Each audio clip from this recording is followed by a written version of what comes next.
Britain. You know, I don't know what's wrong with these areas, either in Newcastle or in Wollongong. For some reason, they want to try these experimental things, as well as smart cities, as well as, you know, all these sort of projects to surveil people. Is there a pattern there? Am I just sort of stabbing in the dark? No, it is a pattern, and it's due to a heavily incompetent local Labor Party. It's obviously been a Labor stronghold for so many years, and the Labor Party tend to take, you know, the community for granted. But because they're so heavily incompetent and inadequate in everything they do, you've got people who have made it to the positions of power who are completely unable to do the job. And as a result, they come up with ridiculous ideas that are not going to have any grounding in reality for the local community. I mean, you know, one of the things that the council, that's a Labor council, one of the things they voted on was all of this artwork they put into the mall, the strip. Now, these are giant blocks of sandstone and palm trees on their side, and they strap one palm tree to a light post at the top. And you ask yourself the question, how many jobs does this bring to the area? In that same strip, that same mall, you have shops that have been vacant, some of them for 18 months. No one can put leases in there. They can't get businesses into the area. The foot traffic in the mall is dead. It used to be vibrant when they had a road in it. It used to be vibrant. And then you have the local mayor candidate, Tanya Brown, for the mayor. She's going for the mayor. Gets on the radio the other day, and all she talked about was, oh, the sun will rise, the moon will set. You know, I used to play in the creek behind the studio as a kid, and all this stuff. Nothing what I'm going to do for the community. All generic stuff. And then when asked what her greatest achievement was, I got a rainbow crossing put in the middle of Wollongong. Now, if you look at it from a really, you know, important perspective, cost of living, you know, times are tough, people don't have jobs. Spending money on putting any kind of non-necessity like that into you know, on spending the money on that, that's not really in the interest of the community. I mean, there's so many other things that could have been done with the money, but this is the kind of people we have going for positions such as mayor, who have no idea how to run a business, no idea how to generate an economy, no idea how to bring jobs to the area and give prosperity to the people. That's what we have down in Wollongong and the greater Illawarra, because of the incompetence of the local Labor Party down there. Yeah, local council elections are coming up, if you didn't know, in Victoria and New South Wales, guys. So in New South Wales, they're actually coming up in September 14th, I do believe. And in Victoria, it's the 26th of October, which is the same day as the Queensland election for the state. So the reason why I've dragged Quinton and Christine all the way down here is because you guys have been phenomenal at running local, state and federal elections and organising. All politics is local. All politics is local. So in order to win state seats, you need, you know, some local councillors, and in order to win federal seats, you need state members. And one of the really cool things that I've heard about, you were talking about them chucking all of these, giving basically what the community doesn't want, which is sticking to roads, rates and rubbish.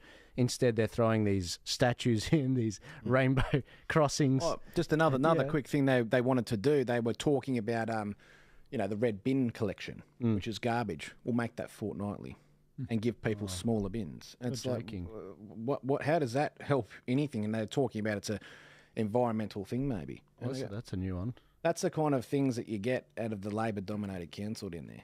Labor and Greens, I should say. I haven't heard that anywhere. Guys, if you want to send me stuff like that in your local council area, you can email me at joel@thearcpodcast.com.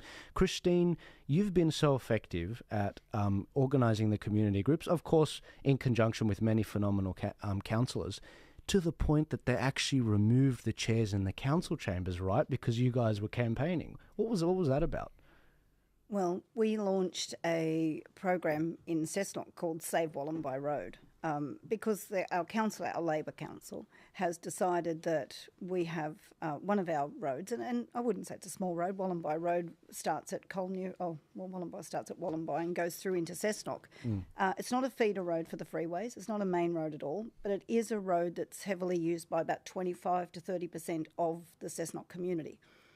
So the Labor government decided through grants, money and money that they were putting in, that they would make a 4-lane highway with 11 sets of traffic lights on less than 4 kilometres of road.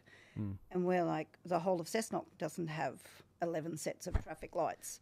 And on this one stretch of road that literally isn't the busiest roads in town, as I said, there's 3 feeder roads that feed into freeways that are going to stay single-lane roads, don't have the attention that our lovely Wollombi Road's going to get. So we asked them, what are you doing? And they said, oh, no, everybody's on board with this. I said, really? So we started to actually ask the community. We just put little letters in their letterbox saying, do you realise that they're making 4 lanes, which means you will not have parking? All of the local businesses on Wollombi Road will actually lose their business because there's nowhere to park for the clients. These are a lot of the elderly community. There's a pharmacy right there on Wollombi Road. The elderly people will just pull in, run in, put their script in, come out. They don't have to go all the way into town. It's much easier for them. That pharmacy is going to lose all of its parking. And they didn't even know about it. And yet the council, on one hand, is saying, no, they know, we've told them. But when we actually went in and asked them, they didn't know. So you've got one narrative coming from the council where everything's sweet, and then you've got the community who don't know. They don't know. And so once we started to ask the question, of course, the community came out enraged that they were going to lose parking. And you've got elderly people that have lived there, 70 years that aren't going to be able to come out of their driveways. And the council is so committed at completing their agenda that there's no conversation. In fact, it's worse than that. When we first started, we were told that we were giving them misinformation, but all of the information was straight from the council's webpage. So we could actually say, no, that's actually from your webpage. And we were astounded at how ignorant the councillors were. They didn't read the paperwork, so they didn't even know what what they were supporting in the council. And they tried to bully you with the word misinformation. Oh, conspiracy theorists, misinformation, all the usual propaganda that they wheel out when they're not winning. So, but it's ridiculous that they do that, because here we have a photo of the mayor on the front page of our advertiser, when we did have an advertiser, announcing that there's going to be 4-lane highway, and how proud he was of that. You say, are you kidding me? Do you not remember that photo op you did with the advertiser?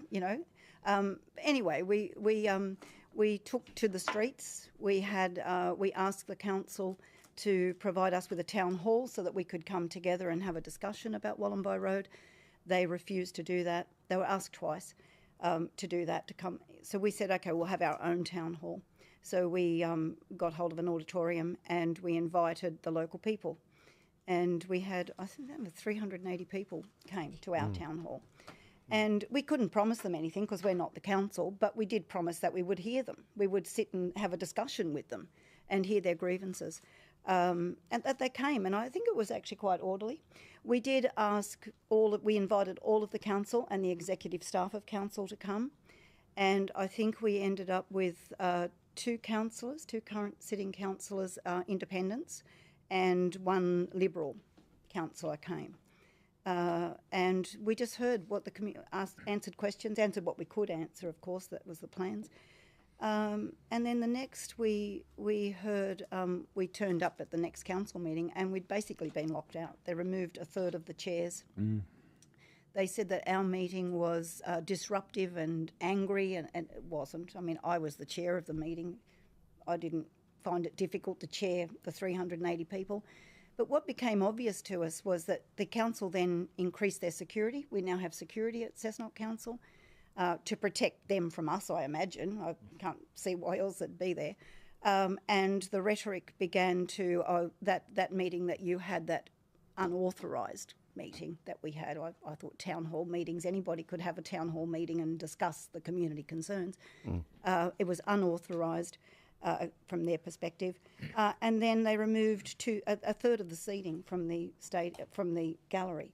So we all arrived there, and I think we had about 100 people came that night. 130 people came to listen to what the council had to say, and we were told once the seats were filled, they locked the doors, and we were locked out of the council building for their security. They feared for themselves. So if you're doing a good job, guys, if you're actually doing the work that the community have voted you in to do, and you listened to your community, actually heard them, because they say they're listening, but I don't think they're hearing anything, then they wouldn't need to be fearful of their community. I don't know that anybody was ever threatened, Quinton, but they don't even want to come out and engage the community. And I think that's been the biggest eye-opener for us. The community felt as though they had a council that listened to them, and then the minute they put their hand up and say, hey, we want to have a discussion with you about this, there's no discussion.